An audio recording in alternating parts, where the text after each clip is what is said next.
Baiklah, kami dari kelompok 1. Sebelumnya kami sedang bersama satu narasumber kami yang berada di Kampung Baru. Nah, narasumber kami adalah salah satu UMKM yang ada di Provinsi Kepulauan Bangka Belitung, yaitu di Manggar. Sebelumnya bisa perkenalkan dengan Ibu siapa? Dengan Ibu Mariati. Ibu Mariati, boleh langsung ke pertanyaannya? Boleh. Baiklah, bagaimana nama dan jenis usaha yang Ibu jalankan sekarang? Nama keripik yang Ibu jalankan namanya Adiza, singkatan dari anak Ibu, Adel dan Zaki. Dari jenisnya itu, Ibu membuat usaha apa? Usaha Ibu, usaha keripik pisang yang rasanya asin, manis dengan coklat. Oh, jadi membuat makanannya. Makanan. Oke. Pertanyaan kedua, mengapa Ibu memilih nama tersebut sebagai usaha Ibu? Karena itu nama anak Ibu ya, mungkin itulah penerus generasi Ibu nantinya. Baiklah, lanjut. Sejak kapan usaha Ibu ini berdiri? Usaha Ibu ini berdiri 2018. Sempat COVID, sempat berhenti. 2022 setelah COVID Ibu kembali lagi. Pertanyaan keempat, apa saja produk makanan atau minuman yang Ibu hasilkan atau Ibu jual? Untuk sementara ini Ibu kalau produksi sendiri keripik pisang ya. Tapi kalau untuk keripik usus kayak basreng gitu Ibu ngambil dari Bandung, kayak Ibu jatuhnya reseller. Ngirim gitu ya, Bu? Iya. Oke. Bagaimana proses pembuatan keripik pisang yang Ibu jalankan di usaha ini? Proses pembuatannya itu pagi-pagi kita proses ya, pagi ya. Pisangnya dikupas dulu, kemudian dikupas, dibersihkan dengan air. Sudah itu kita tiriskan setengah jam, langsung kita proses penggorengan. Jadi perlu waktu berapa lama nih untuk prosesnya? Biasanya Ibu proses tuh karena Ibu ada pekerja ya, pekerja satu untuk kupas. Jadi kalau sudah ada yang dikupas, Ibu langsung produksi. Jam 6 Ibu sudah mulai produksi sampai jam 2, kadang setengah 12, tergantung pisangnya. Biasanya sekali produksi itu berapa banyak sih pisang yang Ibu olah? Biasanya paling dikit ya, 3 tandan, paling banyak 7 tandan. Itu kisaran berapa kilo? Tidak bisa ditentukan. Oke.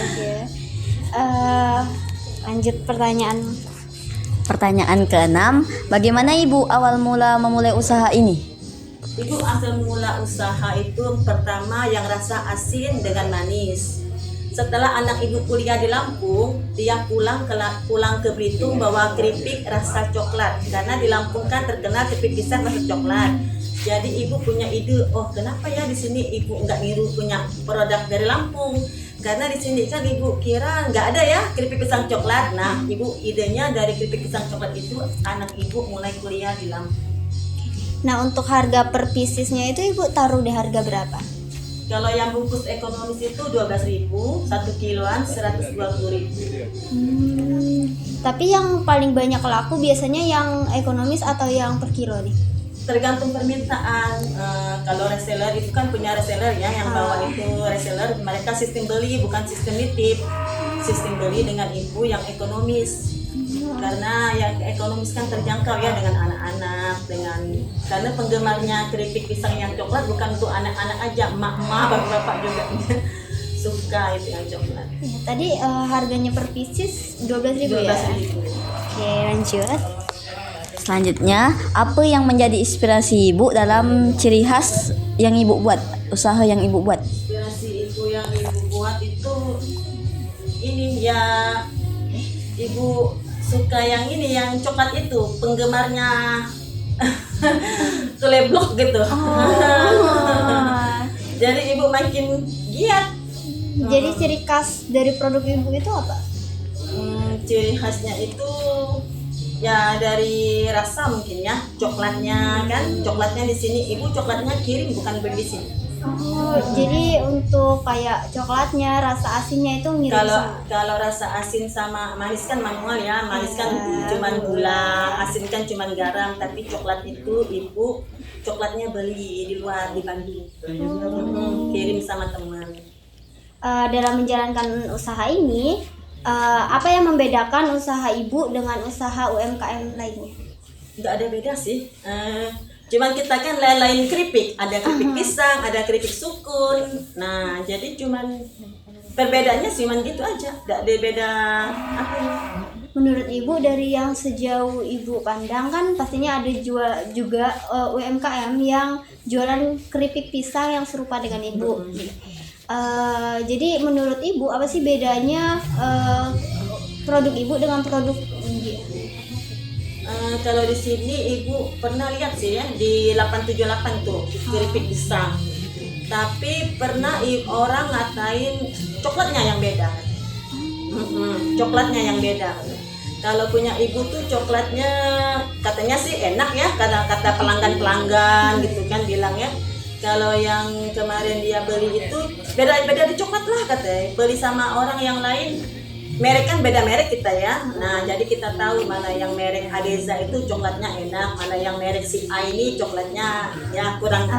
Itu beda. Nah, pertanyaan terakhir. Belum pertanyaan terakhir. Selanjutnya,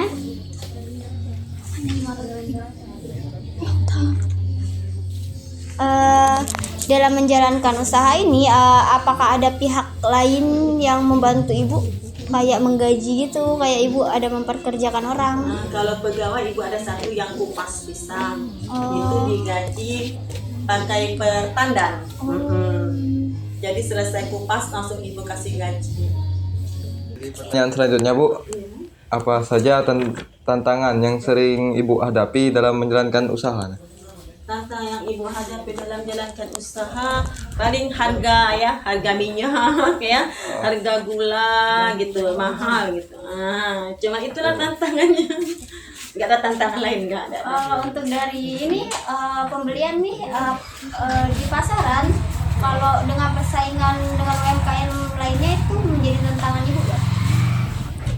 Kalau itu kalau soal UMKM produk yang lain pemasaran gitu ya, lah biasa lah kayak karena kita bersaing secara sehat ya, mungkin itu udah biasa ya, tidak ada tantangannya. Oke Bu, lanjut pertanyaan selanjutnya ya. Bagaimana cara ibu mengatasi tantangan? Kalau ibu mengatasi tantangan itu ibu orang lewat online, ibu juga online. Orang lewat pemasaran, ya gimana caranya biar laku, ibu bawa aja keripik ini dari rumah satu ke rumah satu. Untuk yang ibu segi minyak itu gimana cara mengatasinya? Ya kalau segi minyak tuh kami sudah pernah ya biasanya kan ada pertemuan dengan dinas-dinas ya.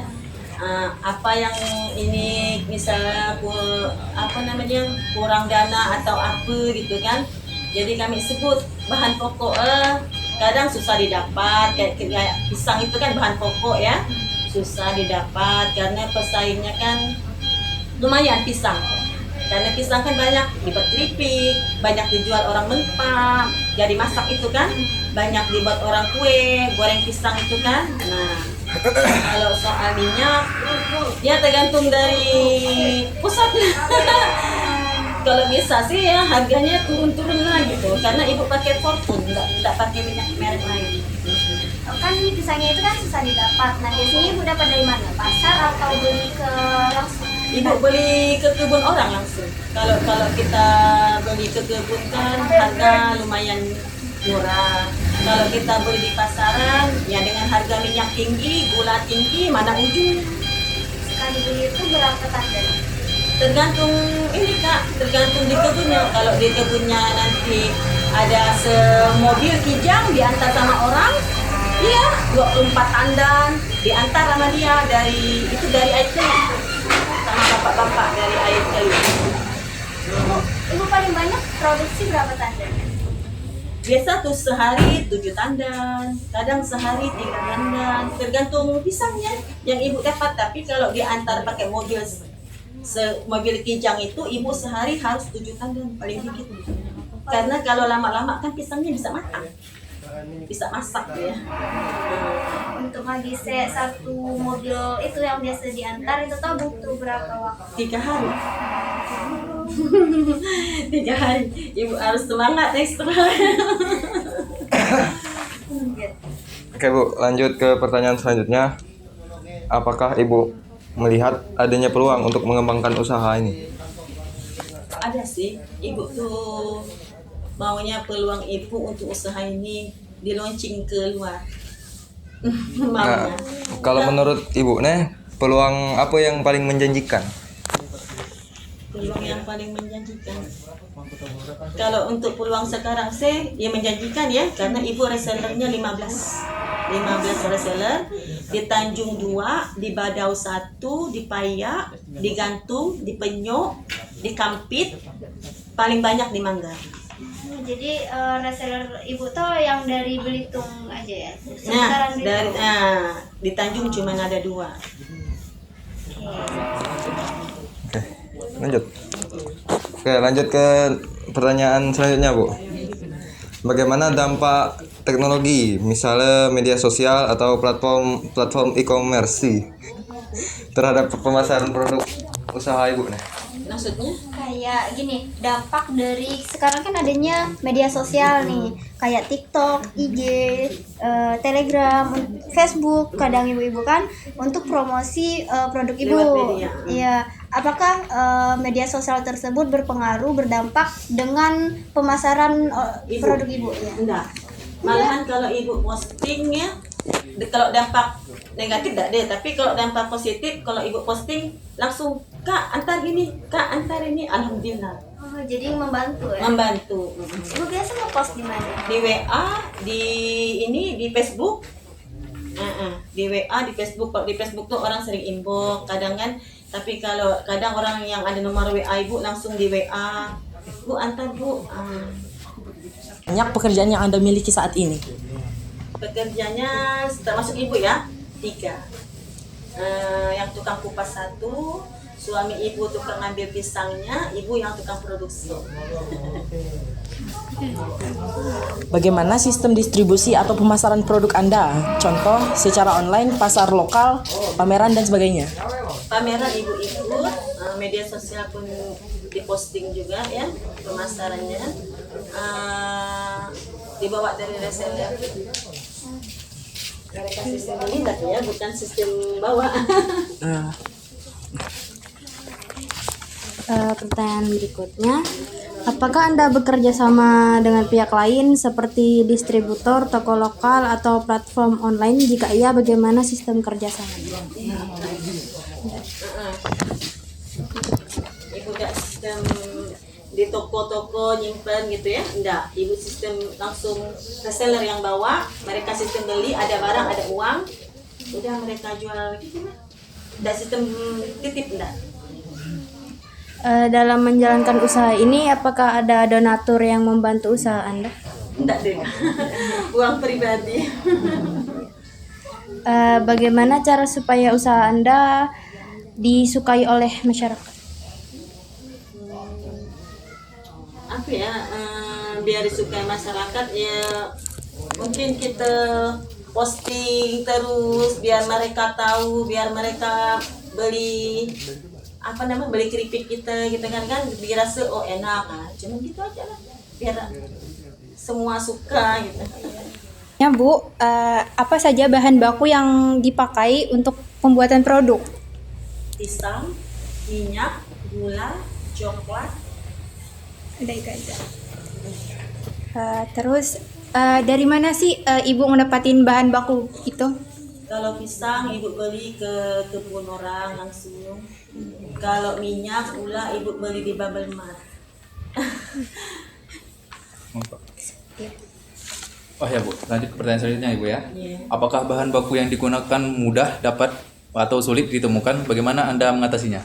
Kalau bahan baku tuh dibilang sulit, kadang emang sulit ya, karena pisang itu banyak penggemar, bukan untuk keripik saja. Karena kadang orang kan beli mantaknya untuk dijual masak, untuk gorengan, jadi pesaingnya emang ketat.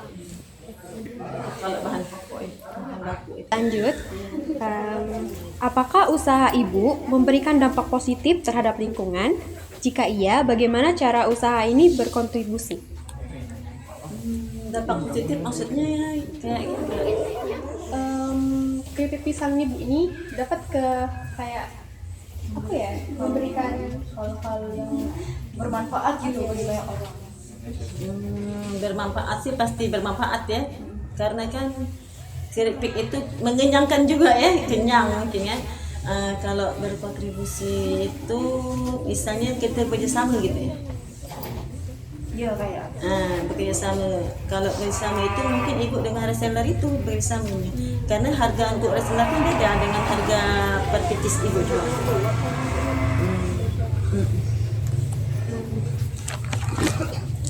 Oke Bu, pertanyaan selanjutnya, bagaimana peran usaha ini terhadap masyarakat sekitar, terutama dalam hal kesempatan kerja atau pelatihan keterampilan?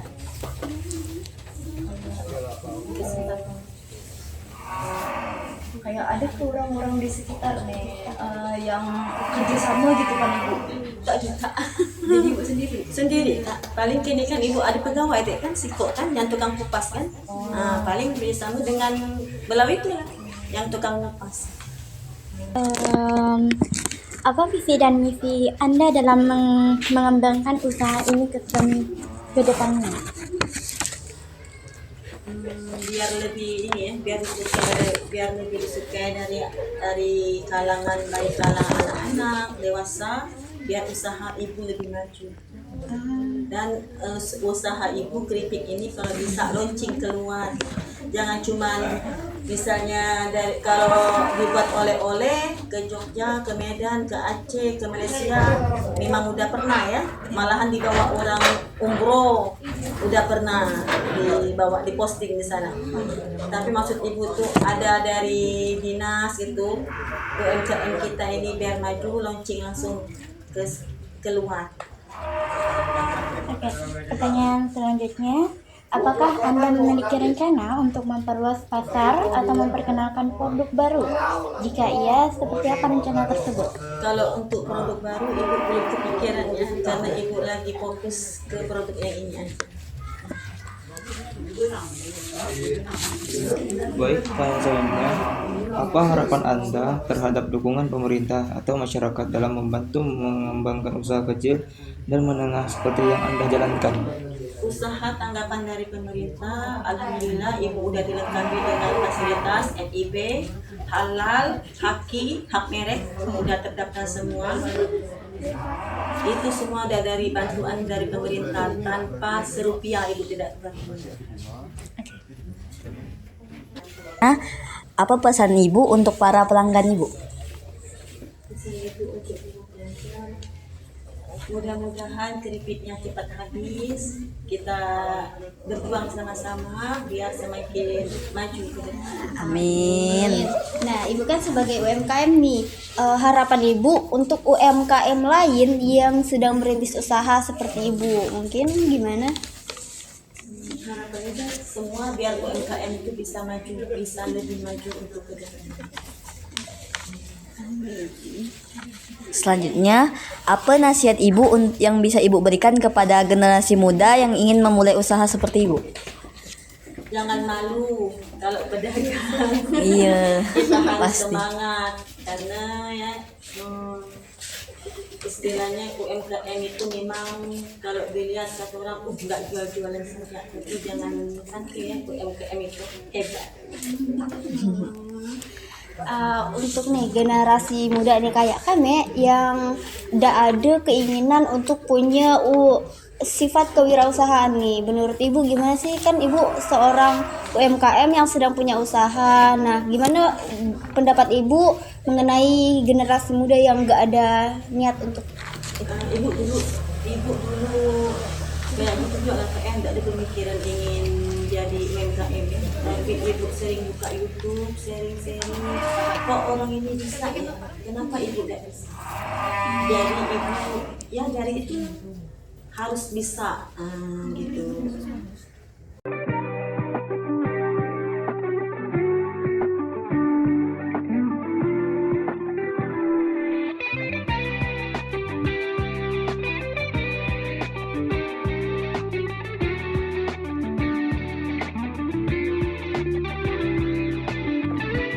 After wawancara.